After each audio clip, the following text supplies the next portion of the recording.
अस्सलाम वालेकुम student, this is Asad Malik और मैं हूं आपका पीयूसी इंस्ट्रक्टर। और आप हमें देख रहे हैं वी ट्यूशंस के प्लेटफॉर्म से, जो कि है पाकिस्तान का first free of cost learning platform, जो कि आपको देता है आपके कोर्स से रिलेटेड तमाम फ्री नोट्स, पीपीटी प्रेजेंटेशंस, आपके बुक के तमाम क्वेश्चंस के सॉल्यूशंस और इवन पास्ट पेपर के तमाम क्वेश्चंस के सॉल्यूशंस एक ही प्लेटफॉर्म से। तो स्टूडेंट्स, अगर आपने हमारी वेबसाइट पे अभी तक विजिट नहीं किया है तो इसे फौरन से विजिट कीजिए। That is www.ptutions.com। इसका लिंक जो है हमारे डिस्क्रिप्शन पर भी मौजूद है। और अगर आप हमारे चैनल पे नए हैं और आपने इसे सब्सक्राइब नहीं किया तो इसे फौरन से सब्सक्राइब कर दीजिए और बेल आइकन को भी प्रेस कर दीजिए ताकि आने वाली तमाम लेटेस्ट अपडेट्स आपको मिलती रहें। तो स्टूडेंट्स, आज हम आपसे बात करेंगे इस वीडियो में पास पेपर के 2021 के सॉल्यूशन के बारे में। हम इससे पहले जो है पास पेपर 2021 के सेक्शन ए के बारे में डिस्कस कर चुके हैं। तो अगर आपने वो वीडियो नहीं देखी है और आपको उनको समझना है कि क्या किस पार्ट के किस तरीके से क्या आंसर्स हैं और आपने किस तरीके से उसके एग्जाम में उनके आंसर्स को सॉल्व करना है, तो वो मैं उसमें डिटेल में बता चुका हूँ। तो आपको अब उसका लिंक भी जो है मैं आपके डिस्क्रिप्शन में डाल दूंगा ताकि आप उस वीडियो को भी पहले देख लीजिए, उसके बाद आप इस पार्ट 2 को देखिए। इसमें हम बात करेंगे सेक्शन बी, जिसमें शॉर्ट क्वेश्चंस होते हैं, और सेक्शन सी जो कि डिटेल क्वेश्चन आंसर्स के बारे में होता है।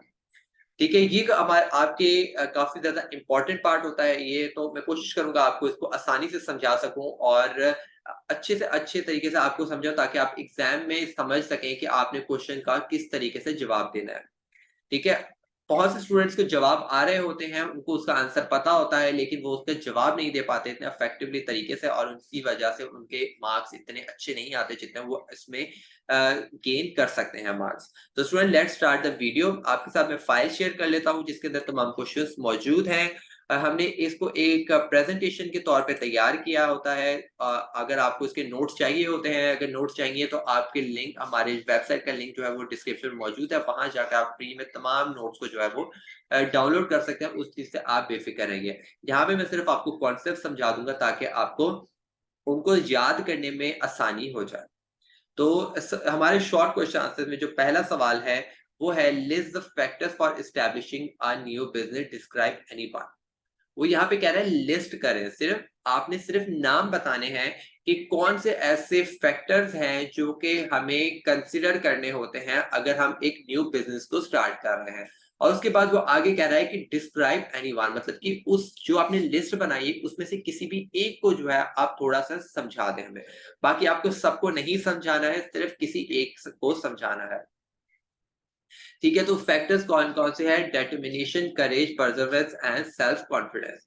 कि जो एक पर्सन है जो कि एक बिजनेस को स्टार्ट करना चाह रहा है, तो उसके अंदर डिटर्मिनेशन, वो डिटरमाइंड होना चाहिए, करेजियस होना चाहिए, फेयरलेस होना चाहिए, उसके अंदर कॉन्फिडेंस होना चाहिए, खुद पर यकीन होना चाहिए कि वो बिजनेस को कर सकता है। वो उसको अपने ऊपर बिलीव होना चाहिए, अपने आइडिया पे बिलीव होना चाहिए कि मैं ये बिजनेस को चला सकता हूँ, कर सकता हूँ। ठीक है, उसके बाद दूसरा आता है हमारे पास इंटेलिजेंस एंड अलर्टनेस। वो इतना इंटेलिजेंट होना चाहिए कि वो चीजों को, सिचुएशन को लेकर समझ सके। इतना हाजिर दिमाग होना चाहिए कि उसके अराउंड सराउंडिंग में क्या चीज चल रही है, क्या ट्रेंड्स चल रहे हैं, क्या डिमांड चल रही है, किस टाइम क्या करना है क्या नहीं करना है। इस तमाम एक उस इंसान को, उस बिजनेस पर्सन को पता होना चाहिए अगर वो बिजनेस को आगे बुलंदी, ग्रोथ की तरफ लेके जाना चाहता है। बिजनेस एबिलिटी, जो कि बहुत ज्यादा इंपॉर्टेंट है, कि हम लोग ज्यादातर बिजनेस को स्टार्ट कर देते हैं सिर्फ इसीलिए, प्रॉफिट को देख के या किसी को देख के, किसी से इंस्पायर होकर हम बिजनेस को स्टार्ट कर देते हैं, लेकिन हमारे खुद के अंदर वो बिजनेस एबिलिटीज मौजूद नहीं होती। तो वो एक शॉर्ट टर्म तक बिजनेस चलता है, उसके बाद आप वहीं पर फेल हो जाते हैं क्योंकि आपके पास, आप उतने फ्लेक्सिबल नहीं होते या इतने बड़े रिस्क टेकर नहीं होते। तो इसकी वजह से आप एक जगह पे फेल या लैग कर जाते हैं। उसके बाद है हमारे पास मोरालिटी। बहुत सी दफा देखा गया है कि बिजनेसेस जो है वो अपने प्रॉफिट को अर्न करने के लिए बहुत से गलत रास्तों को अपना लेती है।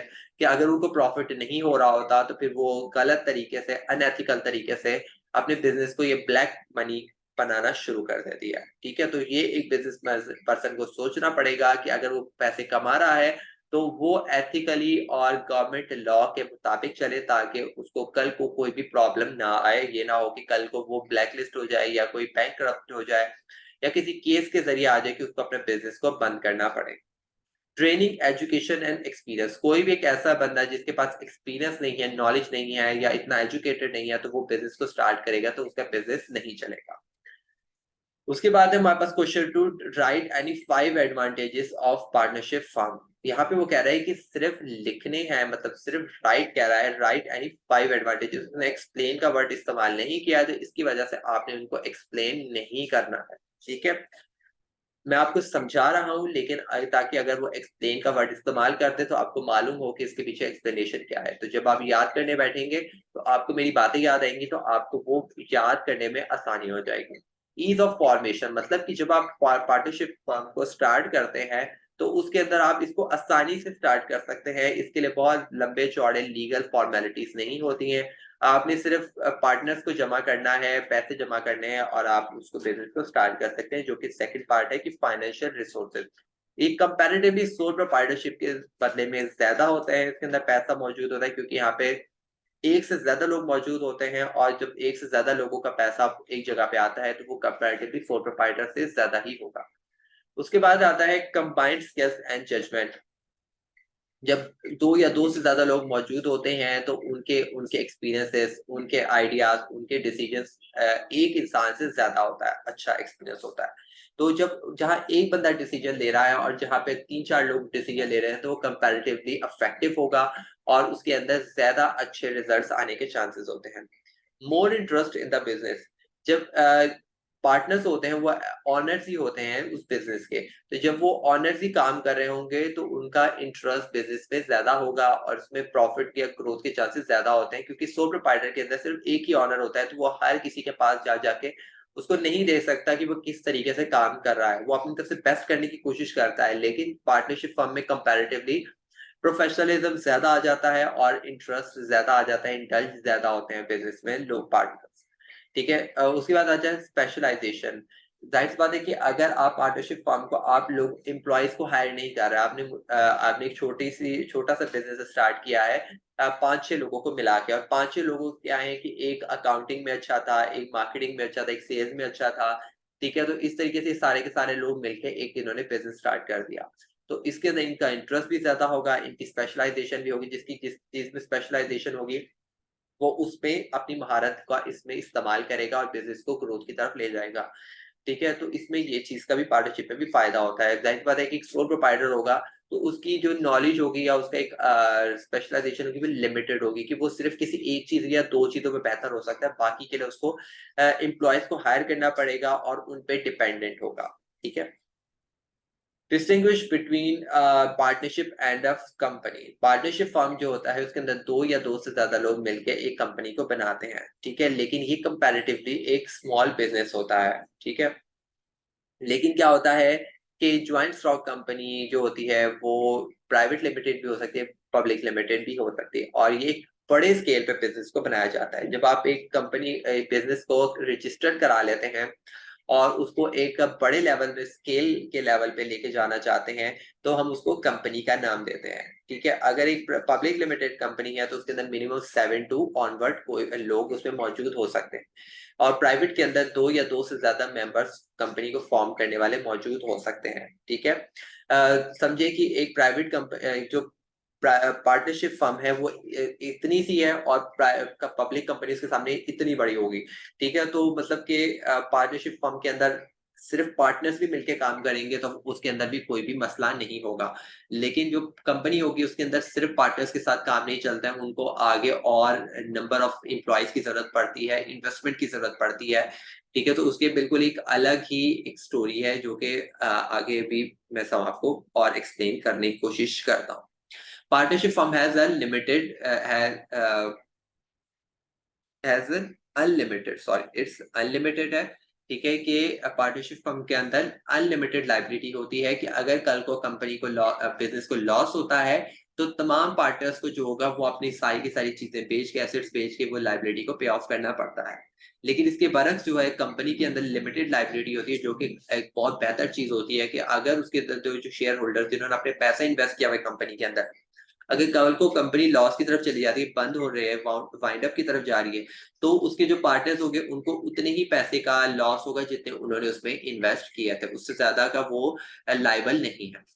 Partnership can be dissolve by the death, bankruptcy, into retirement or insanity of any partner।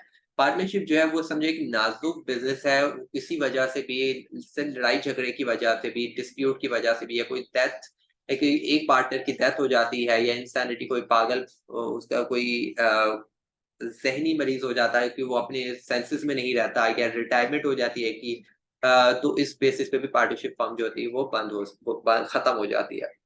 लेकिन कंपनी का इससे कोई ताल्लुक नहीं होता कि कोई भी अगर उसमें से एक शेयर होल्डर की डेथ हो जाए, रिटायरमेंट हो जाए, तो वो उसको रिप्लेस कर देते हैं इजीली। तो इसलिए ये फ्लेक्सिबल होती है, स्टेबल होती है as compare to the partnership firm. इसके अंदर क्या होता है कि ये लंबी चौड़ी इसके रजिस्ट्रेशन की जरूरत नहीं पड़ती, आप इसको बिना रजिस्ट्रेशन के भी आप इसको पार्टनरशिप फर्म को स्टार्ट कर सकते हैं। लेकिन कंपनी को आप जो है ऐसे स्टार्ट नहीं कर सकते, उसका एक प्रॉपरली लॉन्ग और डिटेल प्रोसीजर होता है रजिस्ट्रेशन का, उसके बाद जाके आप इसको कंपनी को स्टार्ट कर सकते हैं।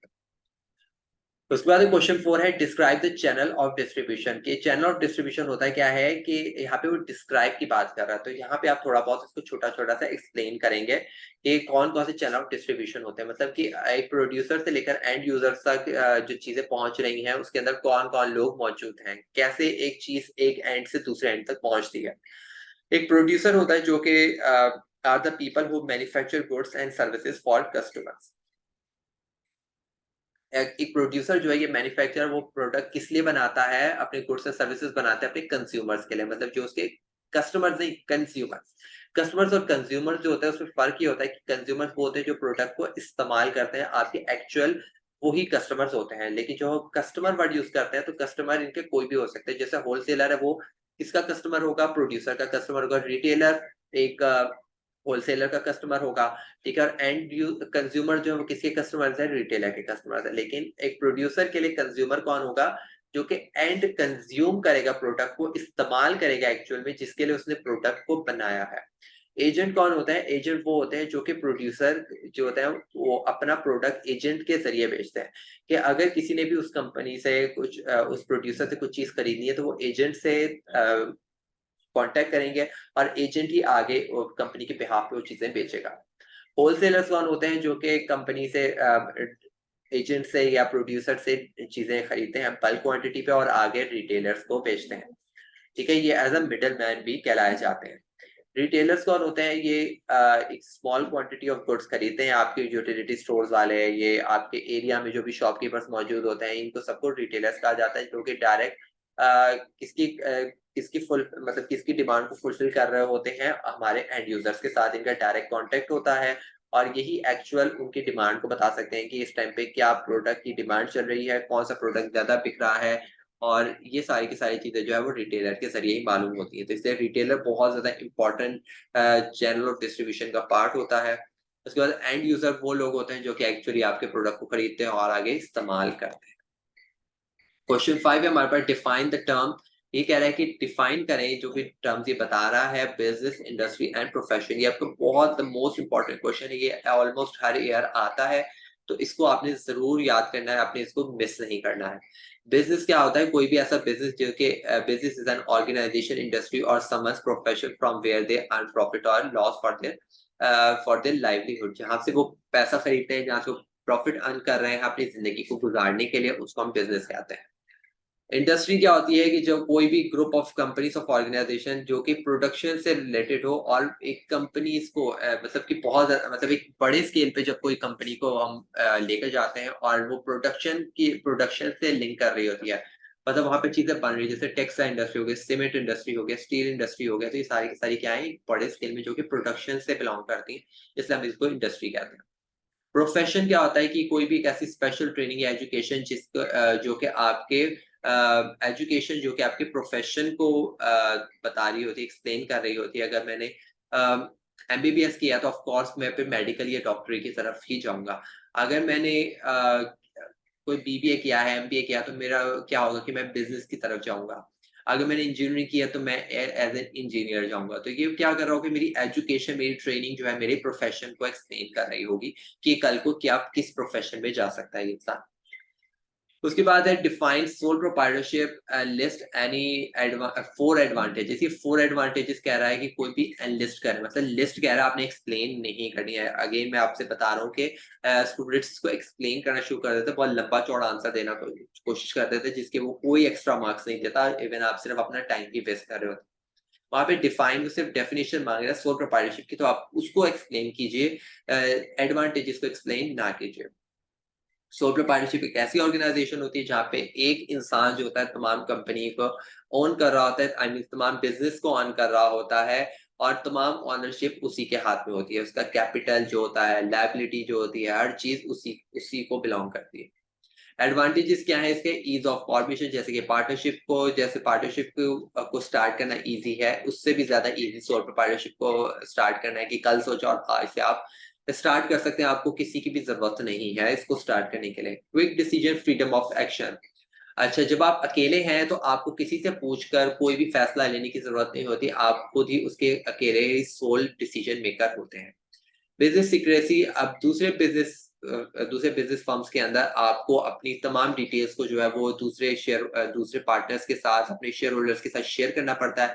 इसके अंदर तमाम अपनी अपनी पर्सनल डिटेल्स, बिजनेस से रिलेटेड क्या ट्रांजेक्शन हो रही है, कहाँ इन्वेस्टमेंट हो रही है, सारी की सारी चीजें जो है वो आपके तक ही रहती हैं। तो ये काफी इसकी एक अच्छी एडवांटेज भी है। लेस लीगल फॉर्मेलिटीज, इसको स्टार्ट करने के लिए कोई भी आपको डॉक्यूमेंटेशन या रजिस्ट्रेशन करवाने की जरूरत नहीं है। अगर उसके लिए लाइसेंस की जरूरत है या कॉपीराइट की जरूरत है तो आप सिर्फ वो करवाते हैं। इसके अलावा इसको कोई लंबा चौड़ा कोई भी प्रोसेस नहीं होता। अगर इवन आप लाइसेंस भी नहीं भी लेते तो आप फिर भी उस बिजनेस को स्टार्ट कर सकते हैं। State any 3 services of wholesaler for manufacture. एक होलसेलर जो है वो मैन्युफैक्चर को कौन सी 3 सर्विसेज दे रहा होता है? उन्होंने कहा स्टेट, तो इट मीन कि सिर्फ नाम लिखने हैं। तो आपने सिर्फ नाम लिखना है। I know it's very short, लेकिन आप सिर्फ जो चीज सवाल कर रहा है आपने सिर्फ वही जवाब देना है, उससे ज्यादा आपने लंबा नहीं करना। तो एश्योरेंस ऑफ सेल का ये मतलब होता है कि प्रोड्यूसर को, ये मैन्युफैक्चरर को ये सुकून होता है कि उनकी सेल हो जाएगी, उनसे होलसेलर ये चीजें खरीदते रहेंगे। तो इसकी वजह से वो एक तसल्ली हो जाती है उनको कि हमारे पास से ये चीजें तो बिकेंगी ही बिकेंगी। तो होलसेलर उनको एक एश्योरेंस दे देता है कि आपकी चीजें बिकेंगी, मैं खरीदूंगा, मैं बेचूंगा आगे। ठीक है। इकोनॉमीज इन डिस्ट्रीब्यूशन, होता ये है कि अब मैन्युफैक्चरर के लिए कंज्यूमर तक पहुंचना बहुत ज्यादा मुश्किल हो जाता है। तो उसके बीच में या रिटेलर के लिए प्रोड्यूसर तक पहुंचना बहुत ज्यादा मुश्किल है। तो इसके बीच में जो है ये होलसेलर जो होता है एक लिंक क्रिएट करता है और वो प्रोड्यूसर से चीज खरीद के रिटेलर तक पहुंचा देता है। तो और कोई भी इंफॉर्मेशन जो है, ये जैसे मार्केट इंफॉर्मेशन है, ये तमाम के कस्टमर ने क्या खरीदना है, क्या उनका बिहेवियर है, क्या वो चाह रहे हैं, क्या प्राइसिंग होनी चाहिए, तमाम की तमाम डिटेल्स जो है वो होलसेलर ही प्रोड्यूसर को बता रहा होता है। और इससे क्या होता है कि प्रोड्यूसर की कॉस्ट बच जाती है, ट्रांसपोर्टेशन कॉस्ट बच रही होती है। ठीक है। और स्टोरेज का काफी ज्यादा मसला होता है कि प्रोड्यूसर जो है वो चीजें बना के खुद सेव नहीं करता। वेयर हाउसिंग का जो मैंने कॉन्सेप्ट आपको समझाया था, वेयर हाउसिंग का जो कॉन्सेप्ट होता है वो होलसेलर्स ही मतलब होलसेलर्स ही वेयर हाउसेस बना रहे होते हैं। और जैसे कि अगर आप इम्तियाज की एग्जांपल लेते हैं तो आपने देखा होगा इम्तियाज के अंदर काफी ज्यादा एक बल्क क्वांटिटी पे वो चीजें बाय करता है। ठीक है। और आपने देखा होगा कि जो आपके रिटेल स्टोर्स है उनसे थोड़े से अच्छे रेट पे आपको चीजें भी दे रहा होता है। तो इट मीन कि वो होलसेल प्राइसेस पे आपको चीजें दे रहा होता है।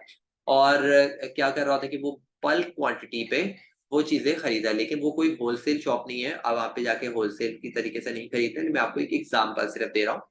ठीक है।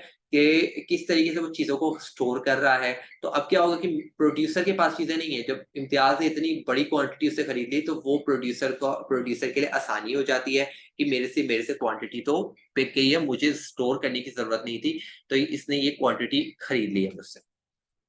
उसके बाद है question A, describe 3 characteristics of joint stock company. सबसे पहला कैरेक्टरिस्टिक है हमारे पास एसोसिएशन ऑफ पर्सन। इसके अंदर ग्रुप ऑफ पीपल होते हैं जो कि एक कॉमन गोल के लिए आपस में मिलते हैं। एक ये रजिस्टर्ड कंपनी होती है। ठीक है। प्राइवेट लिमिटेड कंपनी हो सकती है, पब्लिक लिमिटेड कंपनी हो सकती है, जो कि एक कंपनी को स्टार्ट करता है। लीगल एंटिटी, इसकी एक इमेज होती है, एक अलग इसकी एंटिटी होती है। शेयर होल्डर, डायरेक्टर, सब अपनी अलग जगह, और एक कंपनी एक अलग नाम है। ठीक है। अगर मैं एक एग्जांपल देता हूँ आपको, आउटफिटर्स। आउटफिटर्स आपको पता है कि एक कंपनी है। ठीक है। तो आपको मालूम नहीं है कि आउटफिटर्स का मालिक कौन होगा, कौन ओनर होगा, कौन उसका डायरेक्टर है, कौन उसके शेयर होल्डर्स है, राइट?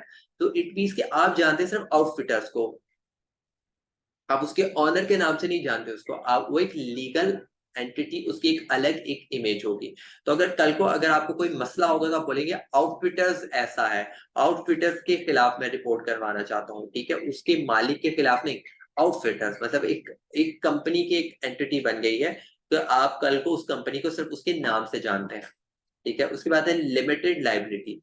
इसके अंदर लिमिटेड लाइबिलिटी होती है, अगर कल को कंपनी वाइंड अप हो जाती है, बंद हो जाती है, तो कम जो शेयर होल्डर्स होंगे वो उतने ही लाइबल होंगे जितनी कॉस्ट ऑफ शेयर उन्होंने जितने भी कॉस्ट ऑफ शेयर उन्होंने खरीदे थे कंपनी से। अगर 10,000 रुपए के खरीदे थे तो कल को कंपनी बंद हो जाती है तो उनको सिर्फ 10,000 रुपए का ही लॉस होगा, ठीक है। अच्छा, ये आपके कोविड के बाद ये एग्जाम आया था, तो इसकी वजह से इसका थोड़ा-सा पैटर्न डिफरेंट है, ठीक है? इसके एमसीक्यूज़ काफ़ी ज़्यादा थे और बाकी शॉर्ट और लॉन्ग इसमें कम है, तो आपने इस पैटर्न को फॉलो नहीं करना है, लेकिन हाँ, इनके क्वेश्चंस को आपने ज़रूर फॉलो करना है क्योंकि ये काफ़ी ज़्यादा इंपॉर्टेंट क्वेश्चंस और हैं और आपके आने के भी काफ़ी ज़्यादा चांसेस हैं। उसके बाद एक डिटेल क्वेश्चन है आपका सेक्शन सी, जिसके अंदर पहला क्वेश्चन है मार्केटिंग और आपके फंक्शंस ऑफ मार्केटिंग।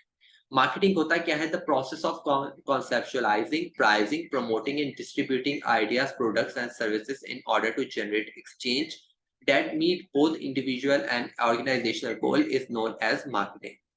जब भी आप कोई चीज को एक ऐसा प्रोसेस जिसके अंदर आप एक प्रोडक्ट को एक बेस से लेकर एंड यूजर तक पहुंचाते हैं और इस दौरान आप जो भी एक्शंस कर रहे हैं, मतलब उसकी प्राइसिंग से लेकर उसकी प्रमोशन कर रहे हैं, उसको एक एंड से दूसरे एंड तक पहुंचा रहे हैं, उसके अंदर डिफरेंट डिफरेंट चेंजेस कर रहे हैं, ठीक है, उस प्रोडक्ट में या उसको प्रोडक्ट को बेहतर बनाने के लिए जो भी चीजें कर रहे हैं, तो ये सारी की सारी चीजें क्या है? एक मार्केटिंग का हिस्सा है, ठीक है। अगर आप मार्केटिंग में कल को जॉब कर रहे हैं तो मार्केटिंग का काम क्या होगा? कि अपने कस्टमर को सेटिस्फाई करना इन एनी मीन, ठीक है। उस उनकी नीड को, उनकी सेटिस्फेक्शन को हासिल करने के लिए आप डिफरेंट डिफरेंट प्रोसेस से गुजरते हैं, ठीक है। तो वो फंक्शंस क्या हैं? सबसे पहले डिटरमाइन कस्टमर नीड। आपको सबसे पहले मालूम करनी होती है कि मेरे कस्टमर की नीड क्या है, उसको जरूरत किस चीज की है। तो आप उस चीज को आइडेंटिफाई करते हैं मार्केट रिसर्च के जरिए, फिर आप उसके लिए प्लानिंग करते हैं, उसके लिए प्रॉपर एक प्लान बनाते हैं, प्रॉपर प्लान कि हम किस तरीके से उनकी कस्टमर की नीड को, इस आपको नीड पता चल गई कि कस्टमर को इस चीज की जरूरत थी। और उसके बाद आपने उसको प्लानिंग की कि किस तरीके से आपने उसको प्लानिंग करके उसको बनाना है, किस तरीके से कस्टमर उसको मतलब खरीदेगा या उसको कोई कौन सी चीज अट्रैक्ट करेगी अगर हम ये चीज बनाते हैं। प्रोडक्ट डेवलपमेंट, प्रोडक्ट को आप बनाते हैं, प्रोडक्ट को कि किस तरीके से बनेगा, किस रिसोर्सेस के साथ बनेगा, उसकी प्रोडक्ट की डेवलपमेंट करते हैं। ब्रांडिंग करते हैं, उसको नाम देते हैं, उसको डिफरेंशिएट करते हैं क्योंकि मार्केट में ऑलरेडी और बहुत से हो सकते हैं कि वो ब्रांड होंगे, ठीक है। तो आप उसको एक डिफरेंट इमेज देने के लिए, उसको एक रेपुटेशन देने के लिए आप उसकी डिफरेंट डिफरेंट ब्रांडिंग करने की कोशिश करेंगे। एक कंपेटिटिव प्राइसिंग रखेंगे जो कि मार्केट में मौजूद होगी, उसका या तो आप वही प्राइसिंग रखेंगे जो कि आपके कंपेटिटर्स ने रखी हुई है या उससे कम या उससे ज्यादा, लेकिन इस तरीके से प्राइसिंग रखनी होगी कि आपका प्रोडक्ट फेल ना हो जाए। अब सेम चीज है कि मैं एक्वाफीना की बात करता हूँ, एक एक्वाफीना और नेस्ले की पानी की बॉटल है। लोगों की नज़र में जो लोग एक्वाफीना पीते हैं उनकी एक अलग इमेज होगी और जो नेस्ले पीते होंगे वो उनकी एक इमेज अलग होगी, ठीक है? वो सिर्फ उसी का पानी पीते होंगे और बहुत से ऐसे लोग हैं जो कि जिनकी नज़र में दोनों कंपनीज़ अच्छी हैं, उनकी रेपुटेशन भी अच्छी है, तो उनको जो प्रोडक्ट पहले मिलता है वो वहाँ से वो जो अवेलेबल मिलता है वो खरीद लेते हैं। लेकिन अगर आपको पता है इनकी प्राइसेस भी सेम है। अगर एक्वाफीना जो है वो अगर इस टाइम पे 60 रुपीज़ का मिल रहा है और अगर 100 रुपीज़ का मिलना शुरू हो जाए और नेस्ले 60 रुपीज़ का ही मिलना मिलना मिलना स्टार्ट हो जाए, तो क्या होगा? लोग एक्वाफीना को लेना बंद कर देंगे, खरीदना बंद कर देंगे और सिर्फ नेस्ले की तरफ ही आ जाएँगे क्योंकि उनको होगा कि पानी तो दोनों ही सेम है, दोनों ही मिनरल वाटर है, दोनों ही अच्छी कंपनीज़ है, तो हम इतने पैसे क्यों ऊपर दें, ठीक है? तो ये भी कंपनी को सोचना पड़ता है। प्रमोशन, उसके लिए प्रमोशंस करना, कस्टमर को अवेयरनेस देना प्रोडक्ट से रिलेटेड, ये तमाम चीजें भी मार्केटिंग का हिस्सा होता है। डिस्ट्रीब्यूशन की किस तरीके से ये भी मार्केटिंग का हिस्सा होता है कि कहाँ पर हमारा प्रोडक्ट बिकेगा, ठीक है, उसको वहां पे प्लेसमेंट करना, वहां पे उसको पहुंचाना, उस टाइम पे पहुंचाना, ठीक है, तो वो भी मार्केटिंग का एक हिस्सा होता है। ट्रांसपोर्टेशन, कि किस तरीके से आपने ट्रांसपोर्ट करना है, किस तरीके से आपने इस तमाम चैनल्स को इस्तेमाल करके प्रोडक्ट को जो है वो कस्टमर तक पहुंचाना है। उसके बाद आ जाता है हमारे पास एक बहुत इंपॉर्टेंट आपका क्वेश्चन है, प्रोसीजर ऑफ इंपोर्ट या एक्सपोर्ट। ठीक है, दोनों में से कोई भी आपको आ सकता है, तो ये आपने दोनों जो पार्ट है ये आपने छोड़ने नहीं है। तो इसमें आपसे पूछ रहा है कि प्रोसीजर ऑफ इंपोर्ट बताएं कि अगर आपने कोई चीज दूसरे मुल्क से मंगवानी है, मतलब कि मैं पाकिस्तान में हूँ, मैंने चाइना से कोई चीज मंगवानी है, तो मुझे कौन से प्रोसीजर से गुजरना पड़ेगा, और उस बंदे को, जिस बंदे को मैं भेज रहा हूँ चीजें, उसको किन डॉक्यूमेंट्स की जरूरत पड़ेगी मेरे से प्रोडक्ट लेने के लिए। ठीक है, तो सबसे पहले आ जाता है कि मुझे अगर कोई चीज मंगवानी है, मैं एज अ पाकिस्तानी बात कर रहा हूँ और मुझे चाइना से कोई चीज खरीदनी है। चाइना से कोई चीज खरीदनी होगी तो मैं सबसे पहले ट्रेड इंक्वायरी करूंगा, मतलब मैं उस प्रोडक्ट के बारे में जानने की कोशिश करूंगा, उसकी पॉलिसीज के बारे में जानने की कोशिश करूंगा कि वो आपके प्रोडक्ट जो है उसकी नेचर क्या है, उसकी प्राइस क्या है, उसकी क्वालिटी क्या है। उस तमाम डिटेल्स को आप जो है ईमेल के ज़रिए या कोई भी सोर्स के ज़रिए आपने उस एक्सपोर्टिंग कंट्री से उस प्रोडक्ट के बारे में नॉलेज लेना होगा। आपको नॉलेज मिल जाती है, फिर आप मालूम करते हैं कि ये जो गुड है, ये सर्विस है, क्या इसके लिए मुझे इम्पोर्ट लाइसेंस की ज़रूरत पड़ेगी? क्योंकि हर प्रोडक्ट के लिए, हर गुड के लिए इम्पोर्ट लाइसेंस की ज़रूरत नहीं पड़ती, लेकिन बहुत से ऐसे गुड्स हैं, जो ऐसी चीज़ें होंगी जो कि आप अगर किसी मुल्क से मंगवाते हैं तो उसके लिए स्पेशल परमिशन, गवर्नमेंट की परमिशन की ज़रूरत होती है। तो उसके लिए आपको लाइसेंस लेना पड़ता है। तो आपको इतनी नॉलेज होनी चाहिए इम्पोर्ट एक्सपोर्ट पॉलिसीज़ की कि आपको पता हो कि मैंने इसके लिए लाइसेंस भी लेना है। उसके बाद प्रोक्योरमेंट ऑफ फॉरेन एक्सचेंज, मतलब कि आपने देखना है कि किस मुल्क से मंगवा रहे हैं और उस मुल्क के लिए आपकी फॉरेन करेंसी की क्या वैल्यू है। ऑर्डर प्लेसमेंट, ये सब चीज़ें करने के बाद आपने उस मुल्क के जो मैंने चाइना से जाके चीज़ें मैंने सब चेक किया कि भई कितने पैसे में आएगी, मेरे वैल्यू क्या होगी वहाँ पे, इतनी की चीज़ें खरीदनी है।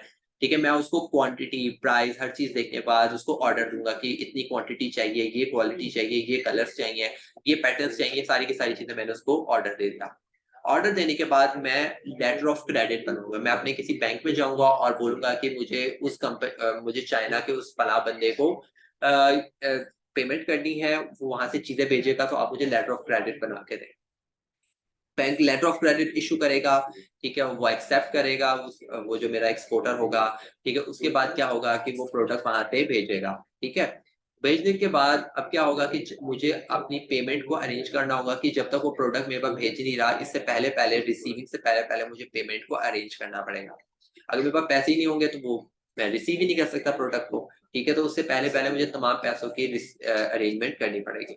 एडवाइस ऑफ शिपमेंट, अच्छा, एडवाइस ऑफ शिपमेंट में क्या होता है कि उस बंदे ने अब तमाम प्रोडक्ट को जो है, ये सर्विस को, जो भी गुड्स हैं, उससे वहां से भेज दिए, और वहां से भेजने के लिए उसने तमाम डॉक्यूमेंटेशन जो जो उसने की थी, वो तमाम उसने चीजें मुझे बता भेज दी, मतलब तमाम रिसिप्ट उसने शिपिंग कंपनी से उसको जो मिली, बिल ऑफ lading, जो भी तमाम चीजें थी जो कि रिक्वायर्ड थी उसकी, मुझे भी और उसको भी, उसने वो तमाम चीजें मुझे बता दी कि मैंने यहाँ से भेज दी, फलां तारीख को तुम्हें मिल जाएगी, ठीक है, इस कंपनी के ज़रिए भेजी है, इस सर्विस के ज़रिए भेजी है, तो ये इस तरीके से प्रोसीजर है। ठीक है, मुझे पता चल गया।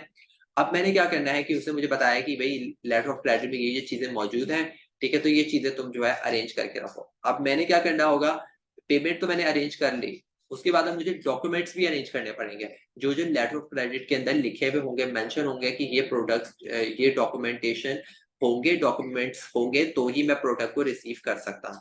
उसके अंदर एक लिस्ट है लंबी सी, ठीक है, जो कि आपको मिल भी जाएगा, ठीक है, इंटरनेट पे मिल जाएगा, ठीक है, हमारे मेरे नोट्स पे भी मौजूद है, ठीक है, अगर आप मेरे नोट्स पे देखेंगे तो तमाम इम्पोर्ट डॉक्यूमेंट्स मौजूद हैं कि एक इम्पोर्टर को कौन से डॉक्यूमेंट्स की जरूरत पड़ती है, ठीक है।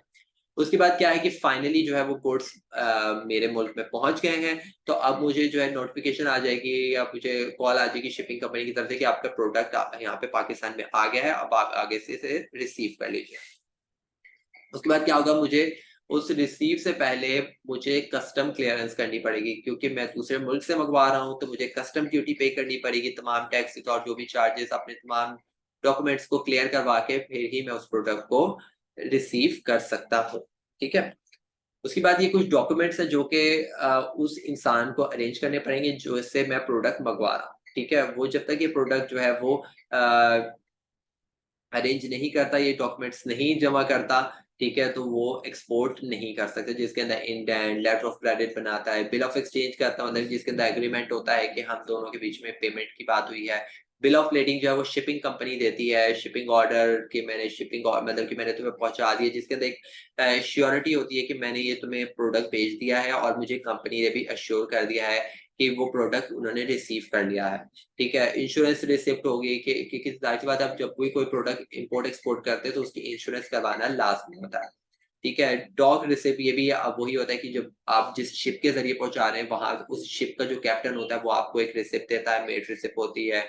ठीक है, एक्सपोर्ट इनवॉइस होती है कि मैंने जो जैसे कि एक लाइसेंस की रिसिप्ट होती है, तो इस तरीके से इंपोर्ट की भी एक इनवॉइस होती है, वो बनानी पड़ती है। सर्टिफिकेट ओरिजिन, मैं आपको एमसीक्यूज में बताया था कि सर्टिफिकेट ऑफ ओरिजिन के अपने मुल्क के बारे में कि आप इस मुल्क के रेजिडेंट हैं, ये है वो है, कि आपकी क्या रिहाइश है। ठीक है, आप फाइनली पाकिस्तान में काम कर रहे हैं, तो ये तमाम डिटेल जो है वो सर्टिफिकेट ऑफ ओरिजिन के अंदर आप लिखते हैं। शिपिंग बिल कि मैंने इतने पैसों की शिपमेंट की है, ये मेरे चार्जेस आए हैं, तमाम तमाम डिटेल जो है वो आपको बनानी पड़ेगी, और उसके बाद ये तमाम डॉक्यूमेंट जो है आप उसको भी बताते हैं इम्पोर्टर को कि मैंने तमाम डॉक्यूमेंट जो है मैं ये इस डॉक्यूमेंट से गुजरा हूँ। ठीक है, फिर ही वो इम्पोर्टर को पता चलता है कि हाँ, ये ऑथेंटिक बंदा है, इसने ये सारी चीज़ों से गुज़रा है, तो फिर वो उसकी एक्सपोर्ट भी हो सकती है और यहाँ से उसको श्योरिटी हो जाएगी। ठीक है? उसके बाद लास्ट क्वेश्चन हमारे पास, define joint stock company, describe the procedure of formation of a joint stock company. Joint stock company क्या होती है? जॉइंट स्टॉक कंपनी वो होती है जहाँ पर हम अपनी कंपनी को, हमारे बिज़नेस को रजिस्टर करवाते हैं और जिसके अंदर हमारे शेयर होल्डर भी हमारे ओनर होते हैं। ठीक है, इसके अंदर 2 टाइप की जॉइंट स्टॉक कंपनीज़ होती है, प्राइवेट और पब्लिक। प्राइवेट कंपनी के अंदर हमारे पास मिनिमम 2 या उससे ज़्यादा जो है मेंबर्स हो सकते हैं जो कंपनी को स्टार्ट करें, और पब्लिक के अंदर मिनिमम 7 या उससे ज़्यादा मौजूद होते हैं। ठीक है, ये एक मोस्ट स्टेबल और लॉन्ग टर्म चलने वाली कंपनी होती है। ठीक है, और इसके अंदर जो कंपैरेटिवली जो कैपिटल होता है वो लार्जर होता है as compare to the other forms of business. ठीक है? उसके बाद इसके जो स्टेप्स हैं, सबसे पहले अगर कुछ लोग मिलके एक बिज़नेस के बारे में सोचते हैं, एक कंपनी के बारे में सोचते हैं, तो वो एक प्रमोशन स्टेज से गुज़रते हैं।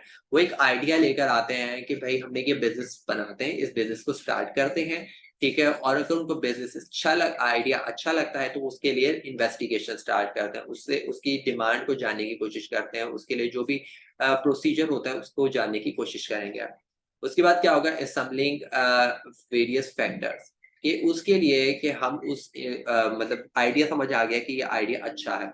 अब उस आइडिया को पूरा करने के लिए अगर कोई और चीज़ों की ज़रूरत है, रिसोर्सेज़ की, जिन रिसोर्सेज़ की ज़रूरत होगी, कि किस तरीके से हम प्रोडक्ट को अपने बिज़नेस को स्टार्ट करेंगे, उसके लिए क्या लोकेशन लेंगे, क्या कैपिटल कहाँ से लेंगे, ये तमाम की तमाम डिटेल्स जो होंगी वो उसके अंदर आप एक लिस्ट बनाएँगे। फाइनेंशियल सोर्सेज़, कि एक्चुअल जो बिज़नेस होगा उसका कैपिटल कहाँ से आएगा, पैसे कहाँ से आएँगे, ठीक है? तो ये भी आपने उसके अंदर जानना होगा कि हम अगर आप कंपनी बना रहे हैं तो ज़ाहिर-सी बात है आपको शेयर से लेना होगा, शेयर्स, डिबेंचर्स वगैरह इश्यू करेंगे, तो वो तमाम डिटेल्स आपने इसके अंदर सोचेगा वो बंदा, ठीक है? उसके बाद वो प्रिपरेशन ऑफ एसेंशियल डॉक्यूमेंट्स, उसके बाद वो कुछ डॉक्यूमेंटेशन का काम करेगा। तमाम डॉक्यूमेंट्स जो है वो एक रजिस्ट्रार के पास जमा करवाते हैं, जिसके अंदर हमारे पास memorandum of association, article of association और प्रॉस्पेक्टस मौजूद होते हैं। ये तीनों डॉक्यूमेंट्स वो कंपनी बनाती है। वो जो प्रमोटर्स होते हैं वो बनाते हैं और रजिस्ट्रार को ये सबमिट करवा देते हैं तीनों चीज़ें। Incorporation stage, filing of document, जो मैंने आपको ऊपर बताया कि मैम डिटेल्स उन्होंने वो प्रिपेयर कर लिए, अब वो ये जो डॉक्यूमेंट्स होंगे अब वो रेडी करने के बाद अब इसको एक्चुअली जो अब जाके वो सबमिट करवाएंगे रजिस्ट्रार के पास। ठीक है, तो जमा करवाने के साथ साथ उनको उसकी पेमेंट, उसकी कुछ रजिस्ट्रेशन फी होती है, ठीक है, कुछ स्टैंप्स की फीस, कुछ उसके अंदर एंट्री फीस, वो तमाम आपको रजिस्ट्रेशन फीस देनी पड़ती है। ठीक है, उसके बाद अगर वो तमाम चीज़ें अगर आपकी एक्सेप्ट हो जाती हैं, रजिस्ट्रार कहता है कि तमाम डिटेल्स एक्यूरेट हैं, ठीक हैं, ठीक है, ये बंदे ऑथेंटिक हैं, ये कंपनी स्टार्ट कर सकते हैं, चला सकते हैं, तो वो उनको सर्टिफिकेट ऑफ इनकॉर्पोरेशन दे देता है, मतलब उनको परमिशन दे देता है कंपनी को स्टार्ट करने की। लेकिन अभी भी कंपनी जो है वो स्टार्ट नहीं हुई है, उनको सिर्फ परमिशन मिली है अपनी कंपनी के शेयर्स को इश्यू करने की, ठीक है? जिसके अंदर आता है कैपिटल सब्सक्रिप्शन स्टेज। इसके अंदर क्या होता है कि कंपनी अपने शेयर्स, डिबेंचर्स इश्यू करती है, ठीक है? मतलब अपने कैपिटल को रेज करती है, या तो अपने पैसे इस्तेमाल कर लेगी, या तो वो शेयर्स के जरिए अपने पैसों को जनरेट करेगी, या डिबेंचर्स के जरिए। ठीक है। उसके बाद करने के बाद क्या होता है कि जो रजिस्ट्रार होता है वो ऑब्जर्वेशन में रखता है कंपनी को। उसके बाद क्या होता है कि वो देखता है कि उनके ऊपर एक लिमिट रखता है, मिनिमम सब्सक्रिप्शन का जो एंड में लिखा हुआ है कि वो उसको अलॉट करते हैं उनको शेयर्स, कि आपने इतने शेयर्स आपके बिकेंगे, आपके लोग इतने शेयर्स बिकेंगे तो ही आपको सर्टिफिकेट ऑफ कमेंसमेंट मिलेगा। अच्छा, कॉर्पोरेशन तक तो वो कंपनी रजिस्टर्ड हो गई, लेकिन वो कंपनी अपना फंक्शन तब तक स्टार्ट नहीं कर सकती जब तक कि वो लिमिट को पूरा ना करे। अगर पीछे से रजिस्ट्रार कहता है कि 100 शेयर्स बिकेंगे तो ही मैं तुम्हें सर्टिफिकेट ऑफ कमेंसमेंट दूंगा, मुझे पता चल जाएगा कि तुम एक ऑथेंटिक बंदे हो, लोगों का तुम पे ट्रस्ट है, लोग तुम बिजनेस को चला सकते हो और लोग तुम पे यकीन भी कर रहे हो, तुमको कल को कमा भी सकते हो। ठीक है। तो वो उस पे एक लिमिट लगा देता है, और जब वो उस लिमिट को पूरा कर लेते हैं तो उनको सर्टिफिकेट ऑफ कमेंसमेंट मिल जाता है, और जिसके बिना पर वो अपने जो है होने के बाद अपना प्रोस्पेक्टस इशू करते हैं, अपनी कंपनी को आगे स्टार्ट कर सकते हैं, जैसे कि तमाम कंपनीज आगे चल रही हैं। ठीक है जी, ये था आपका 2021 का पास पेपर। आई होप कि आपको समझ में आ गया होगा। अगर कोई चीज़ मिस हो गई है, कोई चीज़ समझ में नहीं आई स्टूडेंट्स, आप हमसे व्हाट्सएप कम्युनिटी लिंक पे भी आप हमसे कॉन्टैक्ट कर सकते हैं, सवाल जवाब कर सकते हैं। इंशाल्लाह आप स्टूडेंट्स आपसे मिलेंगे नेक्स्ट वीडियो में नेक्स्ट टॉपिक के साथ। तब तक अपना बहुत ज़्यादा ख्याल रखिएगा। अल्लाह हाफ़िज़।